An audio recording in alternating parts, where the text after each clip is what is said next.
Hello friend, कैसे हैं आप सभी। उम्मीद करता हूं कि अच्छे होंगे। फ्रेंड्स, आज की इस वीडियो में हम लोग बात करेंगे कुछ सीटेट पेडागोजी के प्रश्नों के बारे में। जी हां, हिंदी से जो संबंधित सीटेट के प्रश्न पूछे जाते हैं उसके अकॉर्डिंग आज हम लोग बात करेंगे और डिस्कस करेंगे कुछ प्रश्नों को ट्रिक के साथ। प्रश्नों का ऑप्शन देखकर आप कैसे उसका आंसर पकड़ सकते हैं, इसके बारे में हम इस वीडियो में आपसे जिक्र करने वाले हैं। तो बने रहिएगा, इस वीडियो को पूरा देखिएगा, अंत तक देखिएगा। वीडियो अच्छा लगे चैनल को सब्सक्राइब कीजिएगा। जैसा कि आप सभी देख रहे हैं कि जो परीक्षा आपकी फरवरी महीने 2026 में होनी है, उसके लिए ये सारे प्रश्न हैं और ये सारे प्रश्न प्रीवियस ईयर के प्रश्न हैं जो कि इससे पहले सीटेट की परीक्षा में पूछे जा चुके हैं। जी हाँ दोस्तों, आपको बताते चले कि सीटेट में लगभग रिपीटेड क्वेश्चन 90% होते हैं। आप इस बात को सब समय दिमाग में रखिए कि सीटेट जो है प्रश्नों को बार बार रिपीट करता है। तो आज का ये प्रश्न भी इस लिहाज से भी इम्पॉर्टेंट है कि हो सकता है कि इसमें से 2-4 प्रश्न आपको आपकी परीक्षा में देखने को मिल जाए, लेकिन कुछ ट्रिक इसलिए हम बताने वाले हैं कि अगर आप उसका सही आंसर नहीं भी जानते हैं तो एक लॉजिक के माध्यम से, एक ट्रिक के माध्यम से आप उसका आंसर आसानी पूर्वक कर पाएंगे और सही होने के लगभग चांस 90% हो जाते हैं, क्योंकि ट्रिक का काम सीटेट में बहुत सारा होता है। तो चलिए बिना देर किए इस वीडियो की शुरुआत करते हैं।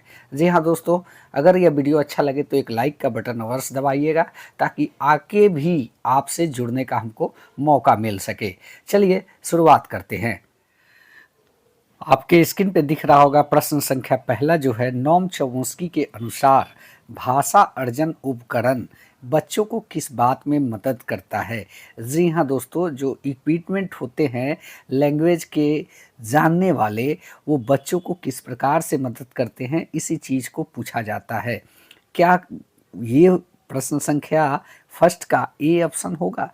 वयस्कों द्वारा बोली जाने वाली भाषा को शुरू करने में, व्याकरण के नियम बनाने में, सरलता पूर्वक दूसरी भाषा सीखने में, दूसरे बच्चों के साथ अंतःक्रिया करने में।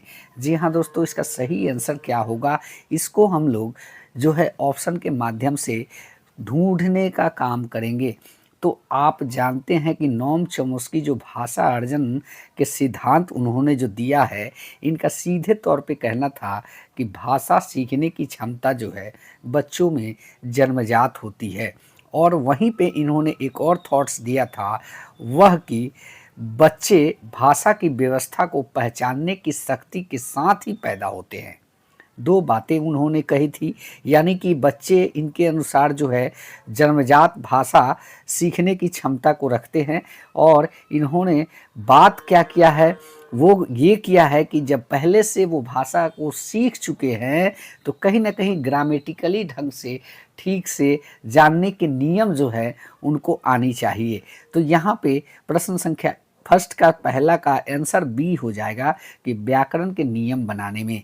जी हाँ दोस्तों, नोम चोम्स्की के अनुसार प्रश्न संख्या 1 का बी ऑप्शन राइट हो जाएगा। अगर वही दूसरे फिलोसफर की बात होती तो कोई इसमें से और भी ऑप्शन हो सकते थे, लेकिन चोम्स्की के अनुसार इनका सीधे कहना था कि व्याकरण के नियम बनाने में जो है भाषा अर्जन उपकरण बच्चों की मदद करता है। अब नेक्स्ट बात करते हैं प्रश्न संख्या सेकंड की। तो यहाँ पे आप देखेंगे कि कक्षा 5 में भाषा शिक्षण करते समय श्री लाल पाठ्य सामग्री को बच्चों की पृष्ठभूमि, रीति रिवाज और परंपराओं से संबंध करते हैं। श्री लाल भाषा के किस सिद्धांत का उपयोग जो है प्रयोग कर रहे हैं या उपयोग कर रहे हैं। यहाँ पे पाठ्य सामग्री की जो है बच्चों के भाषा शिक्षण के लिए उपयोग किया जा रहा है। रीति रिवाज परंपराओं को संबंधित करके यह भाषा सिखाने का काम कर रहे हैं। ऐसे में श्री लाल जो कि एक शिक्षक हैं, वो भाषा के किस सिद्धांत का प्रयोग कर रहे हैं। क्या वो सटीकता का सिद्धांत, समूहीकरण का सिद्धांत, अभ्यास का सिद्धांत, जीवन से जुड़ाव का सिद्धांत। जी हाँ दोस्तों, इसका सही आंसर जीवन से जुड़ाव का सिद्धांत हो जाएगा, क्योंकि इन्होंने पूरी तरीके से रीति रिवाज और परंपराओं से संबंधित करके भाषा के जो है सिखाने के लिए इस सिद्धांत का प्रयोग किया है। तो कहीं ना कहीं जीवन से जुड़ाव सही होगा इसका आंसर, इसलिए प्रश्न संख्या 2 का डी ऑप्शन सही हो जाएगा। वहीं बात करते हैं प्रश्न संख्या 3 का, तो गोवा में कोंकणी, मराठी, अंग्रेजी, हिंदी और पुर्तगाली भाषाएं बोली जाती है। इसका तात्पर्य हुआ कि गोवा एक बहुभाषी राज्य है, एक भाषी राज्य है, द्विभाषी राज्य है, ऐसा राज्य जहां भाषाएं पढ़ाई जाती है। तो इसका सही आंसर क्या होगा? देखिए, बहुभाषिक व्यक्ति या बच्चा कैसे बनता है? एक समाज की देन होती है जो अपने मातृभाषा के अलावा दूसरी और भी कई भाषाओं की जानकारी रखता है, सीखता है, पूरी तरीके से अपनी मातृभाषा के जिस प्रकार से उसका भाषा होता है उस प्रकार से उस भाषा का प्रयोग करने लगता है, तो उसी को हम लोग बहुभाषिक कहते हैं। या कहने का मतलब कि अगर अपने लैंग्वेज के अलावे एक और कोई भाषा जानता है तो हम द्विभाषी कहते हैं। लेकिन यहाँ पे जो बात किया गया है वो कि ये किया गया है कि ये जो है कोंकणी में बोले जाने वाली भाषाएं लगभग 5-6 हैं, तो कहीं ना कहीं इसका आंसर हो जाएगा बहुभाषिक राज्य, क्योंकि दो भाषाओं की बात नहीं, यहाँ पे अनेकों भाषाओं का जिक्र किया गया है, तो बहुभाषिक राज्य हो गया। बहुभाषिक राज्य से तात्पर्य हुआ कि गोवा जो है अनेक भाषाओं और अनेक लैंग्वेज को बोली जाती है, इसलिए बहुभाषिक राज्य इसका सही ऑप्शन होगा। चलिए प्रश्न संख्या 4 की बात करते हैं, तो यहाँ पे आप देखेंगे कि प्राथमिक स्तर पर व्याकरण पढ़ाते समय अध्यापक को किस विधि का प्रयोग करना चाहिए जिससे कि बच्चे काम में व्यस्त रहें और एक दूसरे के साथ अंतःक्रिया बना सकें। क्या वो पाठ्यपुस्तक, अनुवाद, आगमनात्मक या निदानात्मक? ये 4 ऑप्शन दिए गए हैं। तो आपको पता होना चाहिए कि आगमन विधि का मतलब होता है कि उदाहरण से नियम की ओर, निगमनात्मक विधि का मतलब होता है नियम से उदाहरण की ओर। पाठ्य पुस्तक तो होगा नहीं, क्योंकि यहाँ पे व्याकरण पढ़ाने के लिए कौन सी विधि का उपयोग किया जा रहा है इसके बारे में पूछ रहा है, तो 2 सीधे गलत हो जाएंगे। अब यहाँ पे व्याकरण का काम क्या होता है? व्याकरण का काम होता है आपका उदाहरण से नियम की ओर, तो कहीं ना कहीं इसका सी ऑप्शन सही हो जाएगा। चलिए नेक्स्ट प्रश्न की बात करते हैं।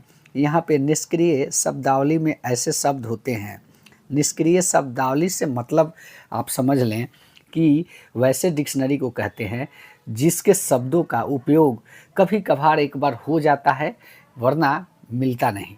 और सक्रिय शब्दावली का मतलब होता है कि रेगुलर जो आपको मिलता है शब्द उसके बारे में बात की जा रही है।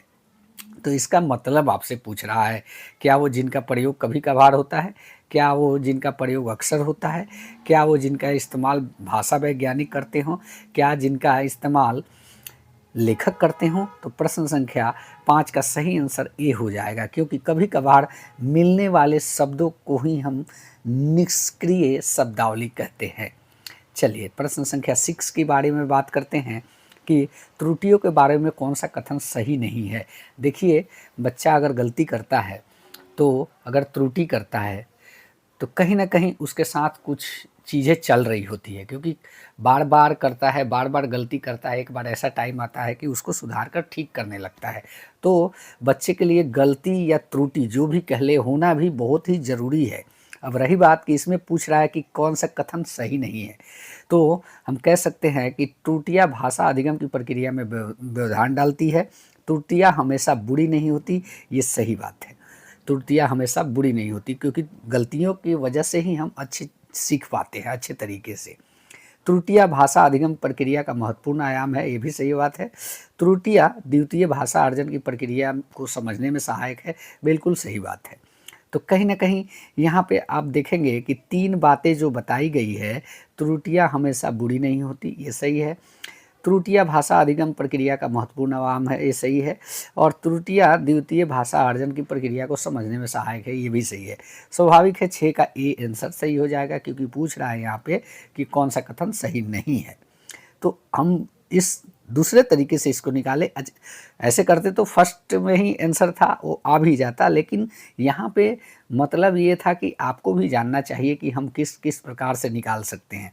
आप सही वाले को छांट लेंगे डेफिनेटली गलत वाला निकल जाएगा, या फिर डायरेक्ट इसमें से आप अगर पकड़ना सही तरीके से जानते हैं तो डायरेक्ट भी पकड़ सकते हैं। चलिए नेक्स्ट प्रश्न की बात करते हैं। यहाँ पे प्रश्न संख्या 7। कभी कभी क्या होता है कि इतने बड़े प्रश्न को देख के अभ्यर्थी डायरेक्ट भाग जाता है, लेकिन इस प्रश्न में कुछ नहीं है, इसको समझिए। कल्पना करें कि आप किसी गतिविधि क्लब के सचिव हैं, एज एक प्रेजेंटर समझ लें आप अपने आप को, और आपने अपने विद्यालय में एक सेमिनार की अध्यक्षता की। जैसे कि आप एक शिक्षक हैं या फिर एक क्लब के हेड हैं, सचिव हैं, सेक्रेटरी हैं, और आपको एक जो है सेमिनार में अध्यक्षता करने का मौका मिला। किसी भाषा वैज्ञानिक को आमंत्रित किया, आप उनका साक्षात्कार कर रहे हैं और उसमें उनके व्यवसाय, शौक और भविष्य के योजनाओं के बारे में पूछ रहे हैं। इस गतिविधि को किस श्रेणी में रखेंगे? अगर आप किसी भी व्यक्ति का इंटरव्यू कर रहे हैं तो वही चीज़ यहाँ पे पूछ रहा है कि इस गतिविधि को किस श्रेणी में आप रखेंगे। क्या वो श्रवण लेखन गतिविधि होगा? क्योंकि देखिए वो कुछ कह रहा है और आप कुछ सुन रहे हैं। स्वाभाविक सी बात है, अगर किसी का इंटरव्यू आप कर रहे हैं तो वो कुछ कह रहा है और आप सुन रहे हैं, तो यहाँ पे श्रवण लेखन नहीं होगा।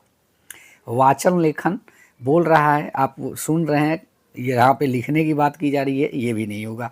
पठन और श्रवण ये भी नहीं होगा। यहाँ पे श्रवण और वाचन होगा, क्योंकि आप सुन रहे हैं और कुछ बोल रहे हैं। तो इसका 7 का डी ऑप्शन सही हो जाएगा।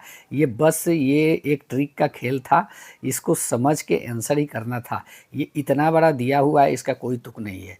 अभ्यर्थी करते क्या है, बहुत बड़ा प्रश्न देख के ही पहले ही छोड़ के चले जाते हैं, तो ऐसा नहीं करना है। दोस्तों ये वीडियो अच्छा लगता है तो एक लाइक का बटन अवश्य दबा दें। यहाँ पे नेक्स्ट प्रश्न की बात करेंगे। पृथ्वी सूर्य के चारों ओर घूमती है, इस प्रकार की तथ्यात्मक सूचना संबंधी लेखन को किस श्रेणी में रखेंगे? प्रतिपादक लेखन, व्याख्यान, प्रत्ययकारी लेखन, आकर्षण, विवरणात्मक लेखन और विवरणात्मक लेखन। तो सूर्य चारों ओर घूम रही है, इस प्रकार के तथ्य सूचना संबंधी लेखन को किस श्रेणी में आप रखेंगे?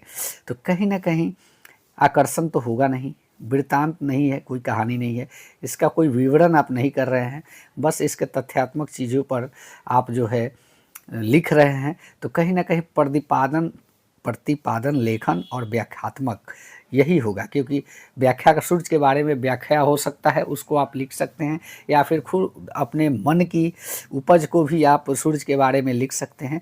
तो यहाँ पे 8 का ए ऑप्शन सही हो जाएगा, यही इसका सही आंसर होगा।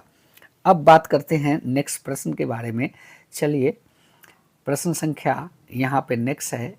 भाषा अधिगम में निदानात्मक परीक्षण का क्या उद्देश्य होता है? देखिए निदानात्मक में क्या होता है कि बच्चे अगर कोई चीज़ कर रहे हैं, समझ नहीं पा रहे हैं, उनकी कमियां हो, त्रुटियां हो या फिर कोई गलतियां हो, उसको अगर आप सुधारते हैं, निदान करते हैं, उसी को निदानात्मक परीक्षण कहा जाता है। तो कहीं ना कहीं योगात्मक आकलन की योजना बनाना और प्रश्न पत्र तैयार करना है तो नहीं होगा। शिक्षार्थियों की समझ में रह रहे अंतर्गत कमियों को जानना, विद्यार्थियों को काम दिलवाने के उद्देश्य से उनकी भाषाई निपुणता का परीक्षण करना, और किसी विशिष्ट कार्यक्रम हेतु अभ्यर्थी हेतु की पात्रता का आकलन करना। तो इसका सही आंसर होगा अंतर और कमियों को जानना। निदानात्मक परीक्षण में करता क्या है आदमी, कोई आप बच्चे को सवाल देते हैं अपने क्लास में, वो इसलिए देते हैं कि उसको क्या कुछ नहीं पता है, उसका निदान निकालने के लिए आप देते हैं कि जो समस्या है उसके अंदर उसको दूर किया जाए, इसके लिए आप निदानात्मक परीक्षण करते हैं। चलिए नेक्स्ट प्रश्न की बात करते हैं। वाइगोत्स्की के अनुसार बच्चे साथियों के साथ सामाजिक अंतःक्रिया से सीखते हैं एक भाषा शिक्षक के रूप में। कैसे सीखते हैं? अगर आप एक भाषा शिक्षक के रूप में हैं तो अपने पाठ की इस तरह की योजना बनाएं कि वे अकेले बैठें तथा कक्षा में अंतःक्रिया और बातचीत किए बिना करें। ऐसी पाठ योजना बनाएं जिसमें अंतःक्रिया से बचने के लिए खेल और चर्चा में शामिल न किया जाए। कक्षा में अनुशासन बनाए रखने के लिए प्रोत्साहन, पुरस्कार, दंड का प्रयोग और जोड़े एवं समूह कार्य के लिए योजना बनाएं ताकि वे अपने साथियों के साथ अंतःक्रिया कर सकें। तो इस प्रश्न का सही आंसर होगा क्योंकि वाइगोस्की ने सब समय सामाजिक अंतःक्रिया के माध्यम से बताया कि बच्चे सीखते हैं। तो यहाँ पे जोड़ें और समूह कार्य की योजना बनाएं ताकि वे साथियों के साथ अंतःक्रिया कर सकें, एक दूसरे से सामंजस्य स्थापित करके कार्य को सफलतापूर्वक कर सकें। तो इस 10 नंबर प्रश्न का डी ऑप्शन सही हो जाएगा। दोस्तों, उम्मीद करता हूँ कि यह वीडियो आप लोग को अच्छा लगा होगा। अगर अच्छा लगा है चैनल को सब्सक्राइब करें। मिलते हैं नेक्स्ट वीडियो में। धन्यवाद। जय हिंद। वंदे मातरम।